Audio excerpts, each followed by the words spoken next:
Welcome everybody to this London Futurist event, Universal Basic Income and Alternatives. Let me tell you about a conversation I've had with a few people over the last few weeks.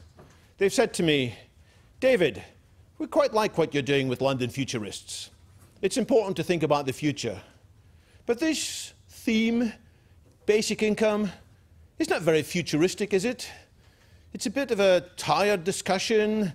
It's been around for a long time. Is there really anything new to say about it? So I fundamentally disagree with that assessment. And what I'm going to share in the next 10 minutes or so to kick this event off is my view as to why this is a question that does deserve a lot of attention. Why we should be thinking again about many of the things that the people in the basic income movement have been saying, yes, for years and decades, but things which are even more relevant now than perhaps in the past. So I'm going to be setting up my view as to the questions that deserve the most attention in this debate, and then we'll hear from lots of other speakers who will each in their own way give their own angle and perspective. To introduce myself, I'm David Wood. I chair London Futurists. It's now 10 years that we've been gathering in Birkbeck College, on average roughly once a month, to discuss aspects of the future. And I also, through the political think tank Transpolitica, publish and write about the future of politics and the future of society. The angle that I think is worth looking at is the angle of our social contract, our social compact. We are all social beings. We might like to think of ourselves as heroic, rugged individuals who pull ourselves up by our bootstraps, but the truth is we are all people who depend very much on each other. No man is an island, John Donne said memorably centuries ago. No woman is an island either. The social contract is how we look after each other, how we encourage each other, how we inspire each other. And in times gone past, it was done through communities and charities and philanthropy. In more recent times, it's been done by a welfare state, the social safety net. But the question is, how stable is this existing social contract, this system of welfare, under the stresses and strains which are increasingly apparent? How reliable is this? Reliable for us if we happen ourselves individually to fall on hard times, perhaps through no miscalculation of our own? And how reliable is it for society as a whole, which we all directly and indirectly depend on? How desirable is this rather huge, complicated, complex set of agreements that we have nowadays as our social contract? If we were starting from scratch, would we create it this way? I don't think so.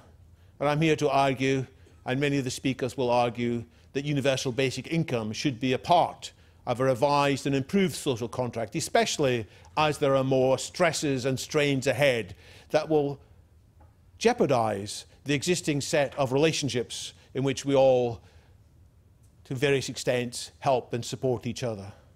Perhaps the biggest change ahead, not the only one, is the way in which automation is transforming the way in which so many of us have looked to earn our living through the workforce. Automation is increasingly, and might more so, displace people from the workforce, either completely, generating technological unemployment, leaving people unemployable, or tangibly leaving people underemployed.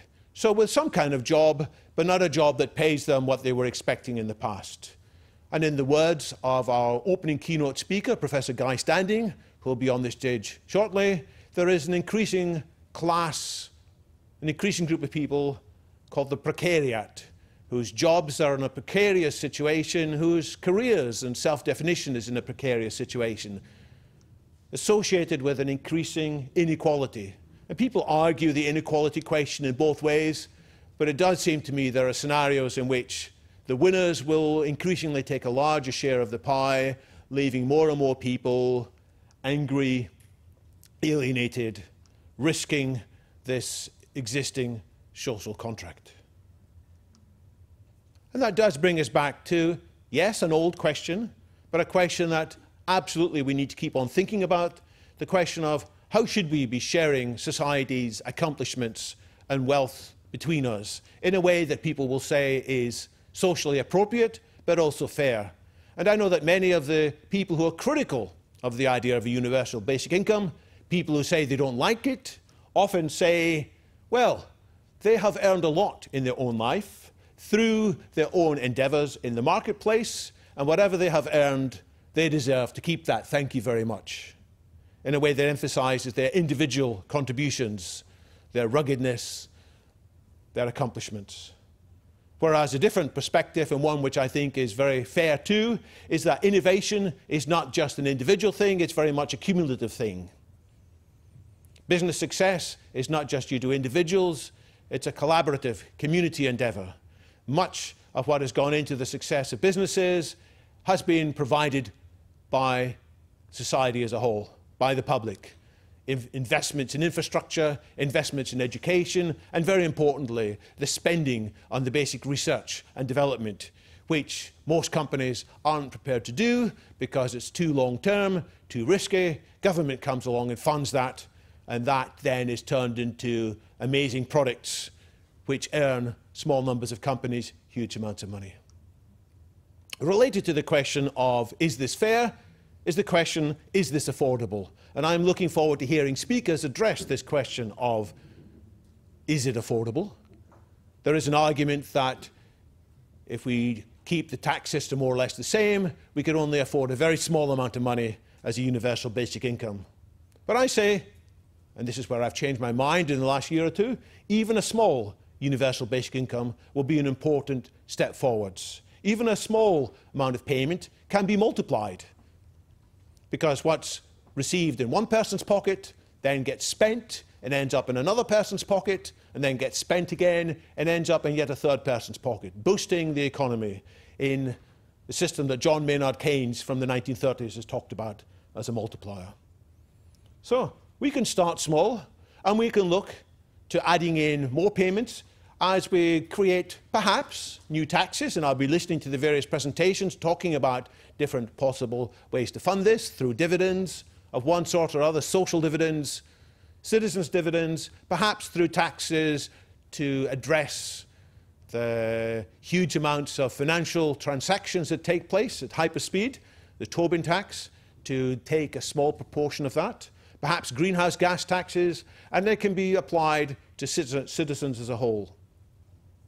And in terms of affordability, it's also been pointed out that if we were more serious about addressing the tax avoidance, some of which we can glimpse the scale of through the Panama Papers published a few years ago, which revealed vast amount of money kept or intended to be kept secret and away from the tax authorities. If we were more serious at addressing this, there would be more money to spread around. And another place where potentially there is money that should be applied in more socially sensible ways is through the phenomenon, fascinating phenomenon, of bullshit jobs, to use a term coined by the LSE professor David Graeber, and he's just published a book with lots of his findings about this. He wrote this book when he heard from many people that they didn't think their jobs were very meaningful, and they hoped their bosses didn't find out that they weren't working very hard. And it turns out the more he's written about this, the more the people say, you know what, keep this between you and me, but it applies to my jobs as well. And David Graeber has got a five-fold classification of jobs: flunkies, goons, duct tapers, box tickets, taskmasters.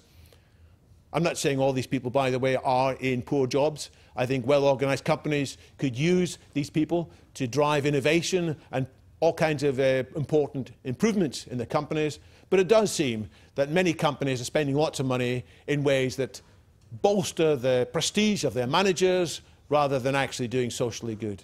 So there is money there, if we were more rational, which we could gradually redeploy. But in terms of the affordability, I have to say there is another approach we can take too. Rather than just saying, how could we raise the universal basic income? How could we make it large enough? Which fits the prevailing society's model that we must increase the gross domestic product. That's the most important thing. We should be looking instead at decreasing the costs of all the basics for good living, so that a smaller payment would be sufficient, not to leave people among the wealthy of society, but would provide them enough to be a good basic member of society. And some of this has happened. Many things are cheaper now than they used to be, a lot cheaper, but we could continue that. Some things are still very expensive, particularly in Britain. We have very expensive housing.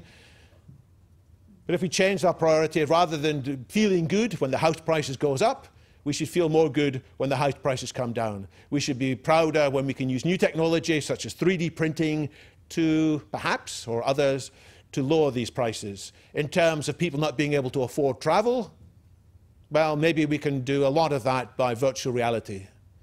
Not quite the same, but it can still give people a sense of involvement. In terms of people not being able to afford education, we can use technology to make education more affordable, often through virtual means too.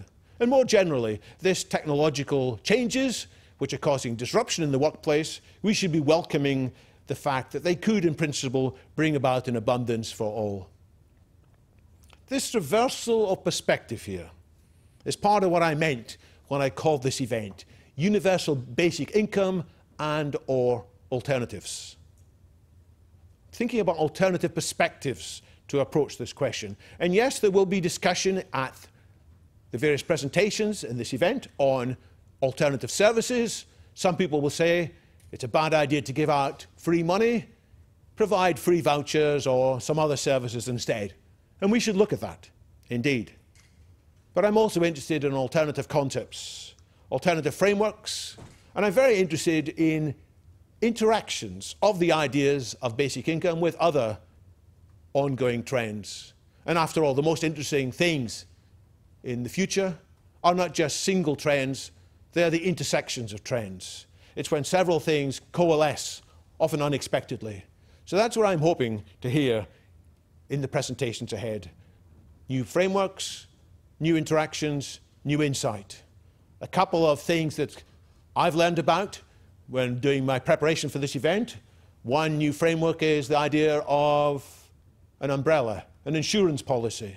Many of the most expensive payments in society are justified in terms of, well, it's an insurance in case something goes wrong. For example, all the money we spend on military, including very expensive nuclear umbrella, the Trident submarine. What's it there for? Well, we hope it's never going to be used. We don't think it'll ever be used, but we spend all this money just in case.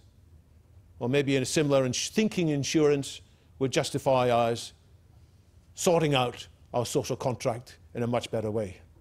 That's a negative framework, if you like. A more positive framework that I liked when I'm doing my reading on this is the framework that we should be thinking in terms of liberty. A universal basic income enables more people to be free, not just free to be indulgent, not just free to take time off, but time to be creative. Time, indeed, to start new enterprises, whether they are business enterprises or voluntary enterprises. And I'm looking forward to hearing from various speakers about the trials that have taken place, which do seem to suggest that actually this payments, the trials of basic income that have taken place, are enabling people to start new businesses. They're providing a psychological stability in people's life, which allows them to pull themselves together, enables creativity.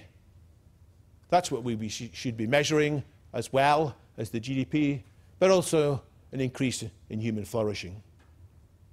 So to summarize my opening summary, I think here are questions that deserve a great deal of attention.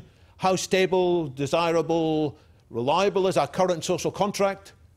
I think it's in threat of jeopardy, and we need to address it, in part because of the pace of technological change, which is changing many aspects of life, many aspects of society, and unless we manage it more wisely and more profoundly, we may regret bitterly what happens. For those who say universal basic income is a bad idea, and we'll hear some of that discussion, I'm sure, in the Q&A portions, then what else should be recommended? And in my view, it's not an or. In my view, it's an and. I think there should be a basic income, and of course there should be more, including what we can do to make it more affordable, as I said, reducing the costs for the basics of good living. Tied up with this is our theory of value. Is it just that if people manage to earn a lot of money, that's right? I'm impressed by the new book by Mariano Mazzucato, the makers and the takers, who is saying the one thing that's got lost in economic thinking in the last few decades is the idea of where does value come from. And I think that discussion is timely as well. And then there's where do we go next? What have we learnt from the trials so far? What's next? What kinds of trials or phased implementation makes sense to go next? And how should we be talking about this with people? I don't think there's just one way to talk about it, by the way. I think we need many languages, many frameworks, many discussions. And having said that, I officially declare UBIA 2018 open. Thank you very much.